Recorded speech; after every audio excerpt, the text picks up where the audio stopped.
Welcome back to the Alice Stewart Show with, as we call them, the food guys, Kevin Shalin, Michael Roberts, and Daniel Walker. Great to have all of you here. Good morning, Alice. Good morning. And you can see all of their work. Everyone has a Twitter and a place where you can get their information, but I just encourage you to follow all of them on Twitter, and you can also read all about it on the Arkansas Times entertainment and food section and see their work. We have the Mighty Rib, Arkansas Foodies, and Eat Arkansas. So I encourage you to go there and see their work. The pictures are great, too. So I encourage you to go look at the photos as well. We're going to talk about specifically, it's always good, we haven't been here in a couple of weeks, some of the new restaurants that we have going on. One we've been waiting for quite some time, I'm excited to go, is South on Main.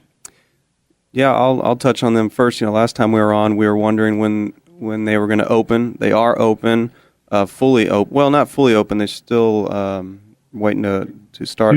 Tuesday they're open in the evening, but they're running lunch right now. And Dan and I went to a little previewed lunch together, and we're blown away by the food. And then I met Michael for an actual lunch last week with a couple other people, and again the food was just fabulous. Very simple, but well executed Southern fare. And not only the food, but the atmosphere is just really cool, and it's just well done. And I'd just like to touch upon another thing that they do that just not a lot of other places in this city do, is they really get it when it comes to social media. And I can't compliment them enough. They're on Facebook, they're on Twitter, and they're doing a good job of keeping the Little Rock public engaged and excited about their new restaurant. And one of the things that they've talked about that pride themselves on the menu, it's got a lot of Southern flair items on the menu. Michael, what do you see? It's almost like I hate to say the New South, because it's not. They've got catfish on the menu. I had a chicken liver salad, which was breaded and fried chicken livers on basically a wedge salad. And a lot of people say, "Oh, liver, that's terrible." But these were very light flavored, very mild. The house-made dressing was amazing. They had some blue cheese and some bacon on there. It was a beautiful dish. There's actually a picture of it up on Eat Arkansas if anybody wants to go look. But it was also delicious. A couple of other dining pains. They had the catfish, and I think you guys had the catfish when you were there. Yeah, I think that's probably the biggest Papa John. That's probably the biggest compliment I could pay them.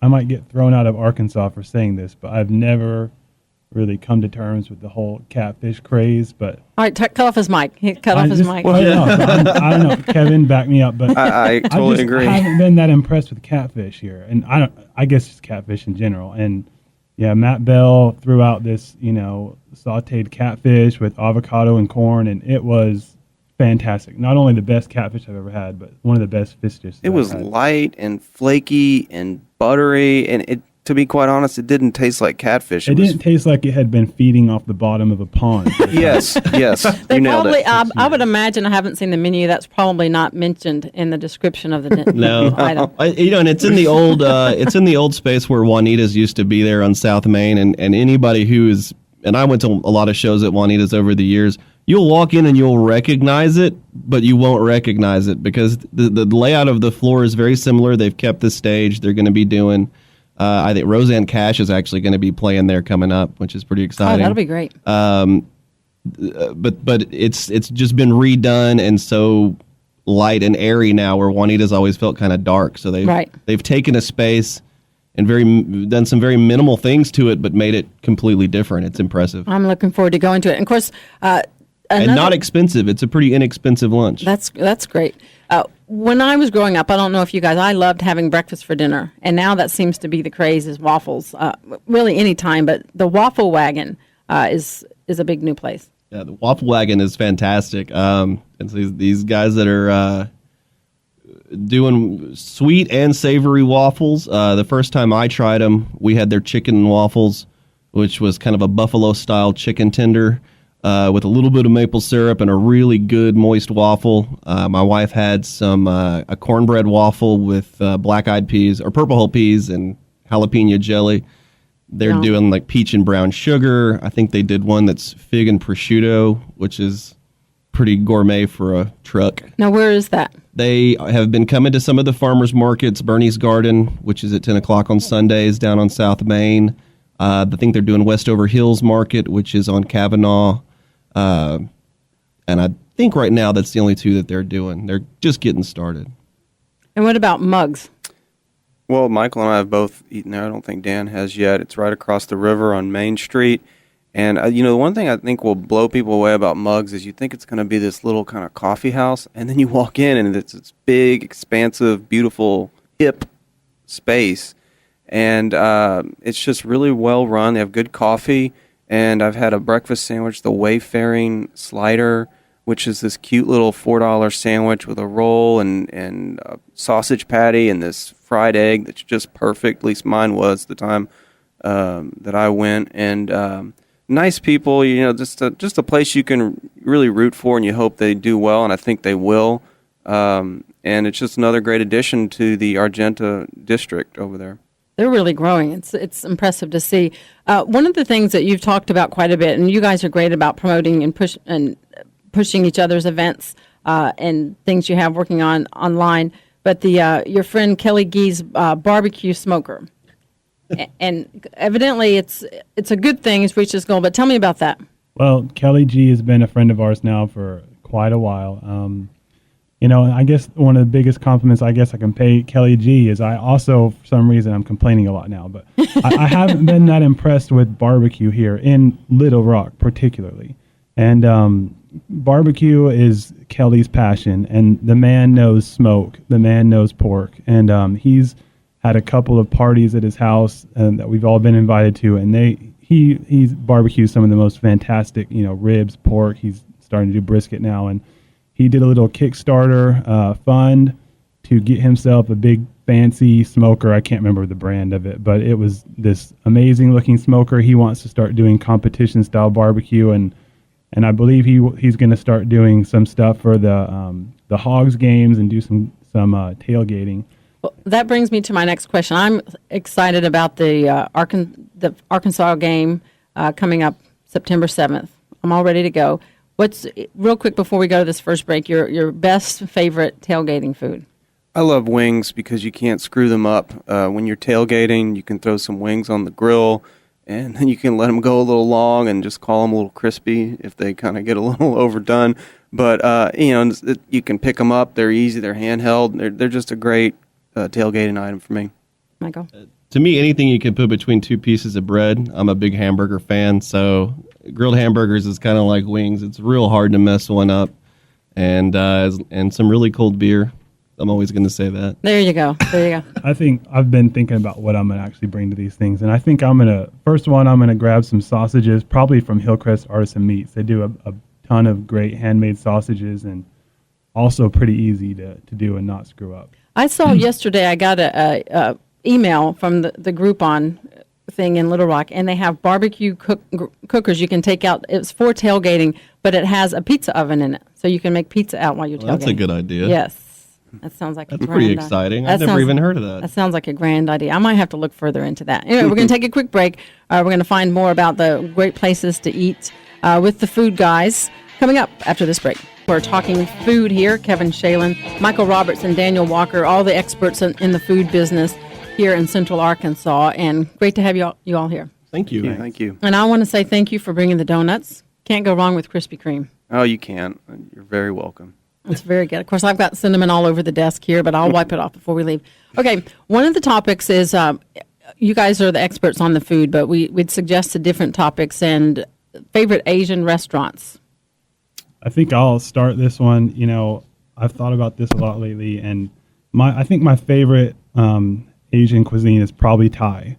And Thai is not, there's not a lot of Thai here in Little Rock, but in fact, there's very few places. I only can think of maybe 3 or 4, but my favorite Thai place is a little place called Chang's, and it's actually up in Sherwood, just north of North Little Rock. And I went there a while back with a big group, and we had about 10 dishes on the table, and I thought they were all fantastic. If you like curries, their Penang curry is one of the best I've had. It's, peanutty, coconut milk, really great place. It's small, just kind of hole in the wall. Chang's Thai, I love that place. Great food.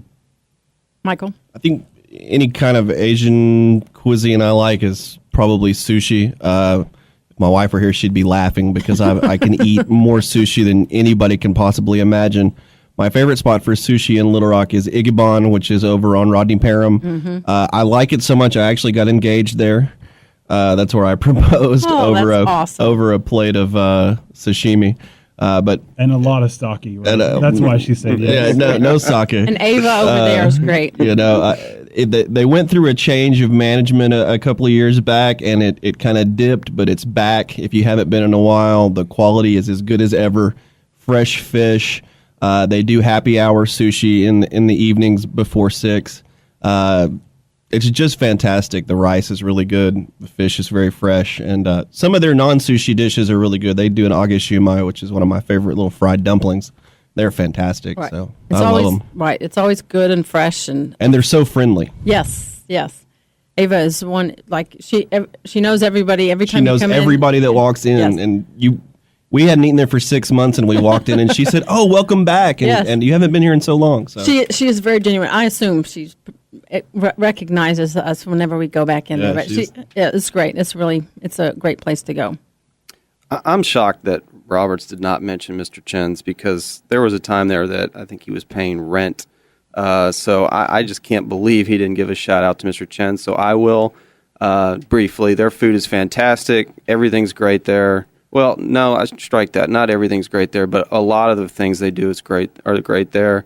Highlighted by the beef chow fun that I absolutely love. But I'll also touch upon the place right down the street from here is Chi. There's several Chis around town. That's one on Shackleford and Markham is my favorite. They do a great green bean dish if you're into a healthier option for Chinese food. And their dumplings are fantastic, as well as their garlic chicken. Everything's good there. And the service is wonderful, and it's just very consistent. And I thought somebody had my back because I'd mentioned this last night. Someone agreed, but I'm going to go ahead and say it anyway. I like A.W. Lens out at the Chenal Promenade. I didn't want to steal your thunder. Yeah, we were going to let you say it. Thank you. I will say about A.W. Lens, I got a press release just yesterday.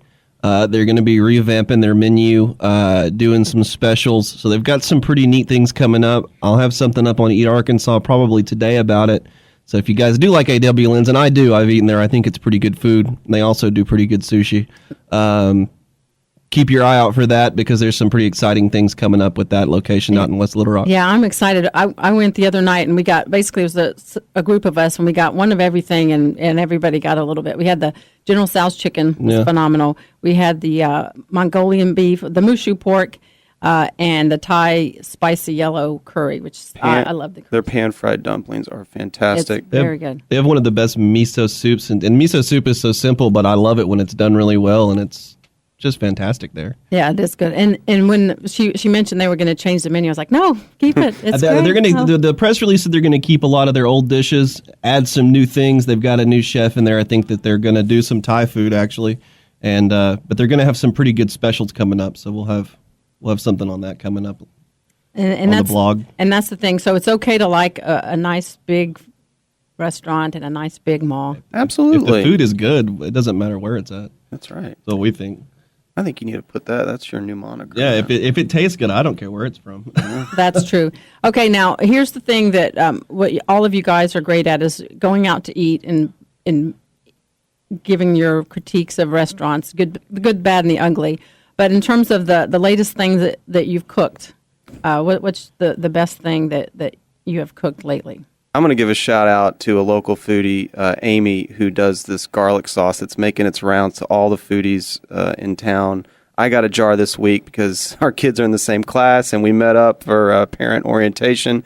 And I decided to use that sauce for a chicken parm that I made, and it was unbelievable.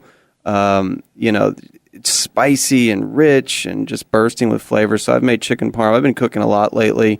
I made a stir fry, an Asian stir fry. So I've been getting in the kitchen and enjoying it of late. And the box mac and cheese? No, that's Daniel's field right there. Yeah, I don't cook. Yeah. I think probably the most interesting thing we tried lately that turned out well is I did a Greek yogurt pizza dough which is where you use self-rising flour, and the acidity of the Greek yogurt activates the leavening agent, so it gets a nice crisp dough.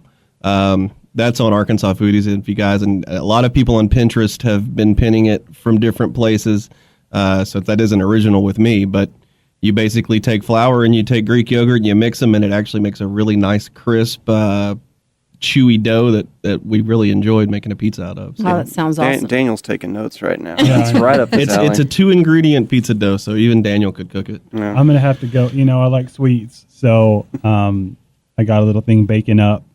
Soon I'm gonna do a brown sugar buttercream banana cake, and it's not easy. I screw it up half the time, but it's awesome. Very good. It's almost like having banana bread, and then you layer it with this brown sugar buttercream. Very good.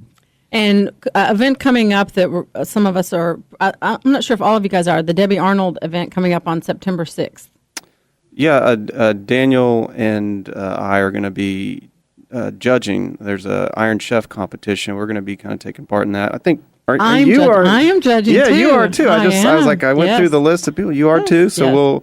we'll all be together for that, and I'm sure it's going to be a great time. There's a lot of people that take real pride in pulling that off each year, and this will be our first time with it, and so hopefully it'll be fun. Yeah, Okay. I'm excited to do it. I think it'll be good. So you guys have probably judged these things a lot. I have not. I just eat and keep eating. But if you're a judge, what's the trick? You got to keep small bites. You got to cleanse the palate. What's the trick to being a judge in a food contest? We did we did Jumbo Gumbo last year. Kevin and I did, and we definitely hit the wall at some point. Jess and I have judged a few of these things, and we always will take the small cups and split them. We each take a bite, and sometimes they're so good you want to just eat everything. You do all your booths, and then you go back and maybe revisit a favorite. But it's tough. You hit the wall, and everything starts tasting the same, is the problem I always have. Well, I did the Cornbread Festival last year, and I felt like afterwards I wanted to die. It was because they brought them all to you. You're sitting at the table, and when someone brings you a sample, and it's about 2 inches by 2 inches wide of cornbread, it's hard to just take a bite. And then when you've got 20 of those lined up, that was a very uncomfortable evening. After the post Cornbread Festival. Did you feel like you did after you ate 400 biscuits at Red Lobster? It was very similar. It was a good prep for me. Yes. Thanks for bringing that up. Appreciate it. I just wanted to bring back fond memories. Yep. All right. What about you? Well, Judging. I think in general I've done this a couple times, but I always think that your first impression is the biggest key. I mean, you can sit there and get all picky about different ingredients and different things like that, but I always think your first bite, if that makes a strong impression on you, that really kind of weighs into the final judging. But yeah, I mean, small bites is important, and Daniel never gets full, so he doesn't have the problem that Kevin and I do. That's true. I can hold my own. Well, and I think Daniel would be fine if you just throw some ice cream on it. It'll get a blue ribbon. I'm hoping just if you're in this competition, Put ice do cream. something sweet, you will get my favor. Put a little lob lolly on it, and it'll make it good. Oh. So one last question, because since you guys are the judge experts, I want to make sure that I have done my research. What about presentation? Does it have to look good? Well, if it's all part of the equation, then yes, it does. You eat first with your eyes, and I'm big on presentation. When I cook at home, I like to make even when I cook at home, I like to make a nice presentation. So, anyone who can look at Kevin right now and see how well he's dressed knows he's all about presentation. I brought you donuts this morning. I think we're all in the same boat. Yeah. We all realize this is radio and not television, so I think we're all in the same boat. I think I'm a contrarian. I don't know. I almost like to close my eyes and take the first bite. To me, it's that first burst of flavor is what I'm gonna go by. Presentation is good, and I love a pretty dish, but for me, it's all about flavor. That's what I'm gonna vote for. Okay, I'm taking notes. I'll look forward to doing it. It'll be a great event, and we're gonna provide more details as it gets closer to it. But it'll be a fun event. Yeah, it will. All right, thanks so much. Enjoy talking food all the time we can on Fridays. The food guys, Kevin Shalin, Michael Roberts, Daniel Walker. Thanks all of you for your input, and look forward to following all your work on Facebook and Twitter. Thank you, Alex. Thanks for having us. All right, we're going to take a quick break.